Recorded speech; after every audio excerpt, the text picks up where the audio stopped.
আমি যৌথ পরিবারে থাকি কিন্তু নিজের স্ত্রীকে পর্দা রাখা যায় না, ছোট ছোট বিষয় নিয়ে অন্যান্য যাদের সাথে মনোমালিন্য হয় সবসময় যৌথ পরিবারে গীবত চর্চা ব্যবস্থা করণীয় কি? যৌথ পরিবার থেকে আপনি বের হতে চাচ্ছেন, এর মানে যথার্থ যদি কারণ থাকে যে সত্যি যদি পর্দা রক্ষা করে কোনোভাবে সম্ভব না হয়, ভাই বা অন্য যারা আছে তারা সহযোগিতা না করে বা তারা পর্দার গুরুত্ব না বুঝে এবং নানা রকম সমস্যা হয় অনবরত, তাহলে আপনি পৃথক হতে পারেন। সেক্ষেত্রে আপনার বাবা মা তাদের প্রতি আপনার যে কর্তব্য আছে সেটা আপনার মাথায় রাখতে হবে। বিশেষ করে আপনার সন্ততি থাকলে বাবা মা তাদেরকে আদর করতে চাইবেন, তাদের কাছে নিয়ে যাওয়া, তাদেরকে নিয়ে আসা, এই কাজগুলো আপনাকে করতে হবে।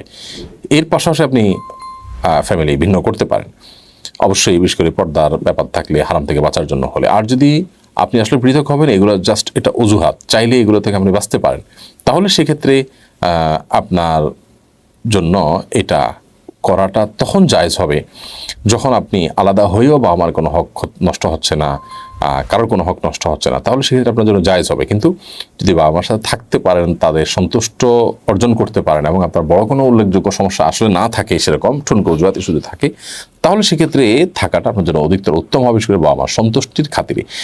আমাদের সমাজে যৌথ পরিবারে মানুষ থাকে, এর অন্যতম কারণ হলো আর্থিক অসঙ্গতি। এর বাইরে আরেকটা বিষয় হলো যে সামাজিকভাবে আমরা অভ্যস্ত পারিবারিকভাবে একত্রে থাকা, এর নানাবিধ উপকারী দিক আছে। হ্যাঁ, সেই সাথে আপনি যেটি বললেন যে ক্ষতিকর দিকও আছে।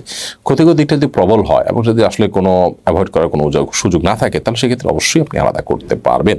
তবে যদি আপনি সেগুলোকে রিকভার করে বা আমার সাথে থাকতে পারেন, তারা সন্তুষ্ট হয়, তো সেটা অবশ্যই ভালো। এমডি মেহেদি হাসান ইমন আপনি লিখেছেন, আমার বন্ধু ড্রাইভিং লাইসেন্স বানিয়েছে কিন্তু সে ড্রাইভিংয়ের কোনো পরীক্ষা দেয় নাই। সে দালালদের মাধ্যমে টাকা দিয়ে ড্রাইভিং লাইসেন্স করেছে। এখন সে এই লাইসেন্স দিয়ে হালাল পথে ইনকাম করলে তার ইনকাম হালাল হবে কিনা? ইনকাম হালাল হবে, কিন্তু তিনি যে কাজ করেছেন সেটি গুনাহের কাজ করেছেন। আল্লাহ তাআলা আমাদেরকে মাফ করুন। এর জন্য ইস্তেগফার করতে হবে, তওবা করতে হবে। জীবনে কখনো ইচ্ছাকৃতভাবে একান্ত নিরুপায় হয়ে দেয়ালে পিঠ ঠেকে গেছে, নিজে জুলুমের শিকার, সেখান থেকে বাঁচার জন্য তাকে ঘুষ দিতে হয়েছে, এরকম পরিস্থিতি ছাড়া তিনি ঘুষ দিতে যাবেন না। সামান্য একটু কষ্ট করতে হবে, সিরিয়াল ধরতে হবে, একটু পরিশ্রম করতে হবে, শিখতে হবে, জাস্ট এইটুকু থেকে বাঁচার জন্য যদি আমরা কেউ এরকম পদ্ধতি অবলম্বন করি, তাহলে সেটা নাজায়েজ হবে। অনেক সরকারি কাজে আমরা একটু ঝামেলা এড়াতে গিয়ে কিন্তু ঘুষ দিয়ে ফেলি। হ্যাঁ, কিছু কিছু কাজ আছে যেখানে হয়তো বা এমন কোনো ব্যক্তির হাতে আছে, এমন কোনো কাজ যেখানে আমি টাকা দেওয়া ছাড়া কাজটা হবেই না, আর যদি হতে যায় সেক্ষেত্রে আমার ভোগান্তি এত বেশি হবে যেটা সীমার বাইরে, এই লেভেলের সমস্যা হলে তখন ভিন্ন কথা। কিন্তু নর্মাল যে নেসেসারি কষ্ট, ধরুন আধা ঘন্টা 1 ঘন্টা সিরিয়াল ধরতে হবে, আমাকে একদিনের জায়গায় 2 দিন যেতে হবে, এই জিনিসগুলো মানে নিয়মেরই অংশ।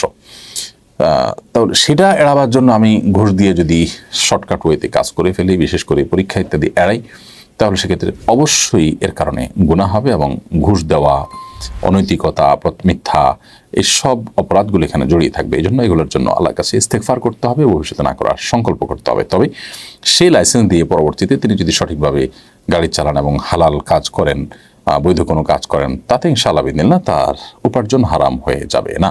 মাহমুদ রিবন আপনি লিখেছেন, আমার বয়স 25, আমার চুল পেকে গেছে, আমি কি কালো কলা ব্যবহার করতে পারবো? না, আপনি মেহেদি ব্যবহার করবেন এবং অন্য কোনো কালার প্রয়োজন ব্যবহার করবেন, কিন্তু কালো কলা ব্যবহার করবেন না।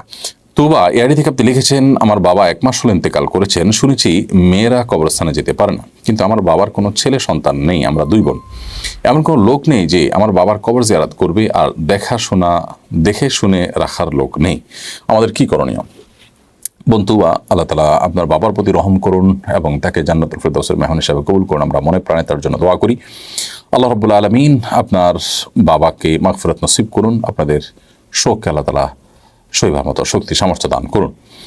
আর মেয়েদের জন্য কবর জিয়ারত করার নিষেধাজ্ঞার বিষয় হলো, আমাদের 2টি মত রয়েছে। অনেক ওলামা ইকরাম বলেছেন যে অত্যধিক পরিমাণে কবর জিয়ারত করার পরে হাদিসে নিষেধাজ্ঞা রয়েছে, মাঝে মধ্যে গেলে সেটা নিষেধ নয়, তবে নিরাপদ হলো মেয়েরা আসলে কবরস্থানের ভিতরে প্রবেশ না করা। সেক্ষেত্রে কবরস্থানের যে এরিয়া আছে, বাউন্ডারি আছে, তার বাইরে থেকে আপনি মনের যে আবেগ আছে সেটির কারণে হয়তো বাবার কবর দেখলেন মাঝে মধ্যে, কখনো কালে ভদ্রে, এটা আপনি করতে পারেন। আর বাহির থেকে আপনি দোয়া করবেন।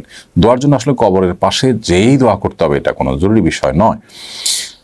সেই সাথে যদি কোনো ভিড় না থাকে লোকজনের, তাহলে সেক্ষেত্রে আপনি যদি নিজেকে কন্ট্রোল করতে পারেন, আপনি যান, যেহেতু আপনার অন্য কোনো লোকজন নাই, জাস্ট সালাম পেশ করলেন, সেটি অনেক ওলামাদের মতে, অনেক ইমামদের মতে জায়েজ আছে। তবে আমরা আগে যেটা বলেছি যে নিরাপদ হলো এক্ষেত্রে আপনি কবরস্থানে না গিয়ে দূর থেকে তার জন্য দোয়া করা এবং সালাম পেশ করা।